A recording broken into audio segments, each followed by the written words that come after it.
Hi Sec2s, I'll be going through your assignment 15 on transport systems in living things.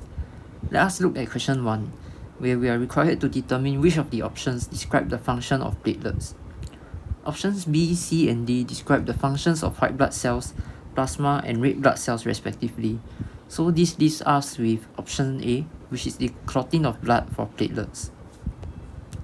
Next, let's move on to question 2. To determine which side of the heart pumps blood to the body or the lungs, we can look at the wall muscle of the heart. Here, you can see that the wall muscles on the left side of the heart is thicker than on the right side. It is a mirror image, as you can imagine this heart is of someone lying down in front of us. So the left side of the heart is now showing on our right instead.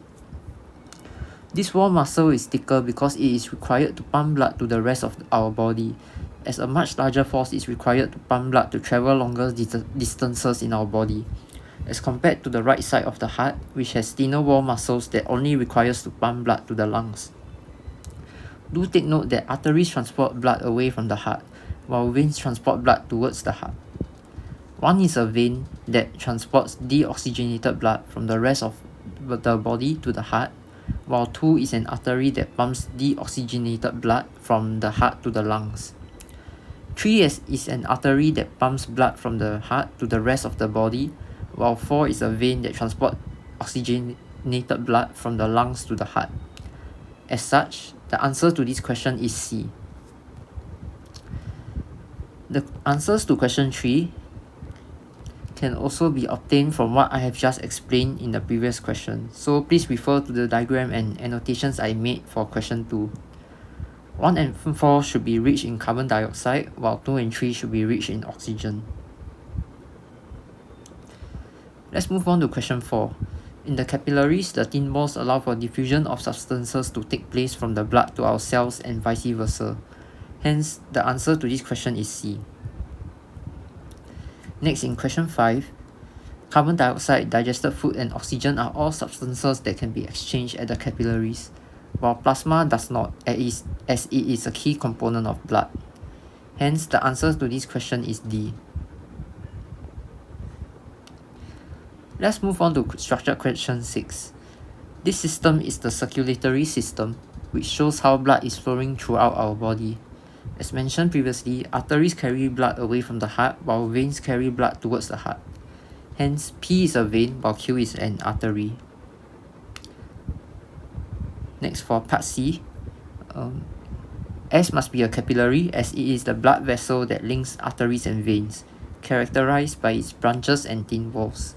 Here we need to describe what substances are transported from the blood to the cells and vice versa, and the process involved.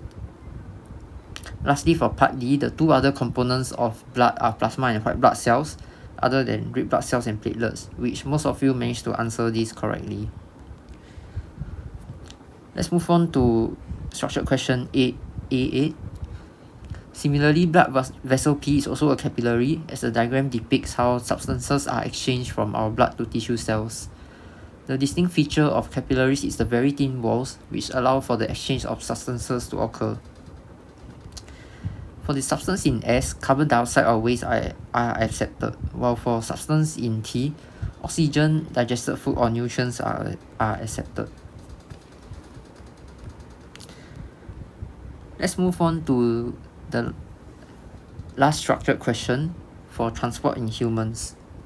By now, you should be very familiar that arteries transport blood away from the heart, while veins transport blood towards the heart, which explain the answers labeled in this diagram here. Next, for part B, this is how we should structure our question to explain the exchange of substances.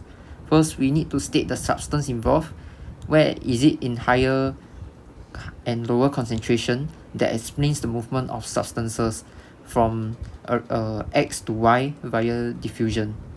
This must be explained for both digested food and oxygen, and for waste substances and carbon dioxide as well.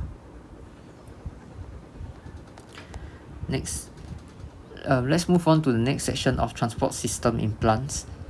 In question A10, we should already know that the xylem is located on the inner side of the stem, while phloem is located on the outer side. The xylem is responsible for the transport of water, hence it will be stained red.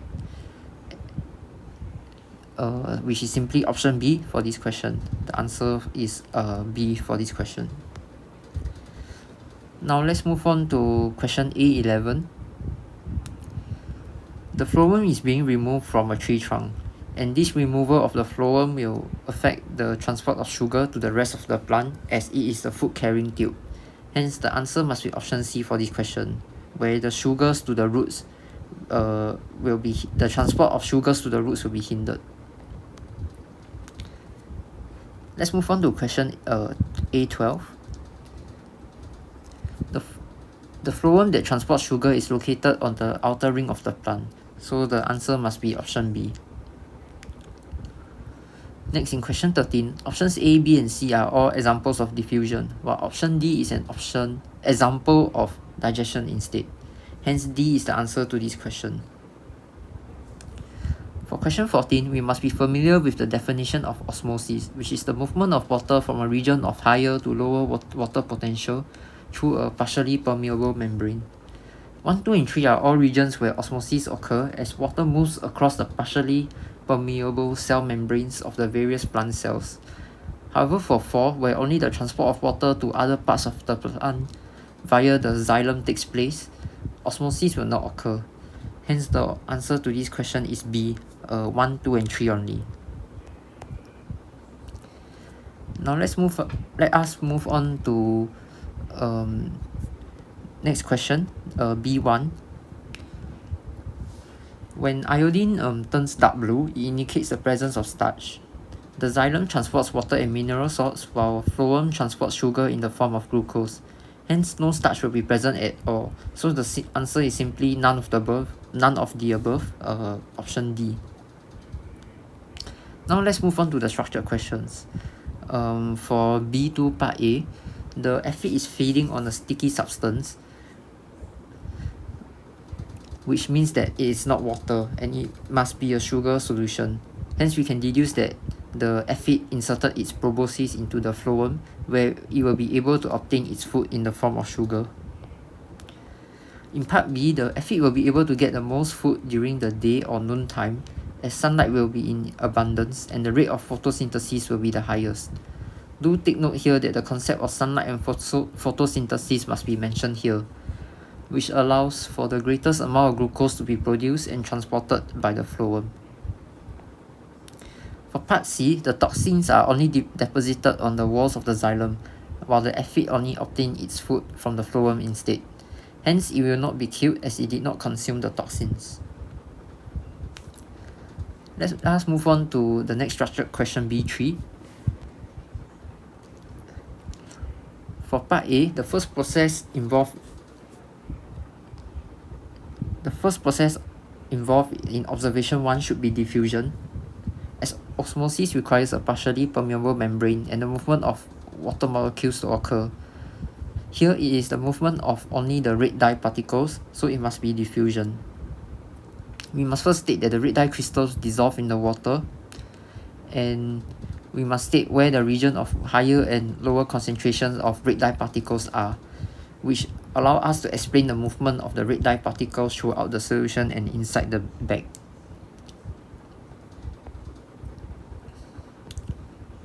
Next, for observation 2 in part B, the reason why the total volume decreased in the bag is because water exited the partially permeable bag through osmosis from a region of higher water potential in the bag to the solution, which is a region of lower water potential as it contains less water molecules because sugar molecules are present here. Lastly, in part C, the presence of red dye and not sugar inside the bag means that the sugar particles did not diffuse into the bag.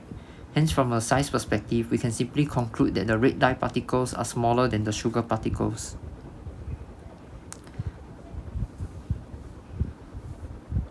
Let us move on to the last structured question, B4. The answers to part A can be found in page 64 of your textbook, so I will not go through this question in detail. Next, for part B, it is stated that the structure P is found on the underside of leaves. So P must be the stomata, which are tiny openings that allow gaseous exchange to take place through diffusion.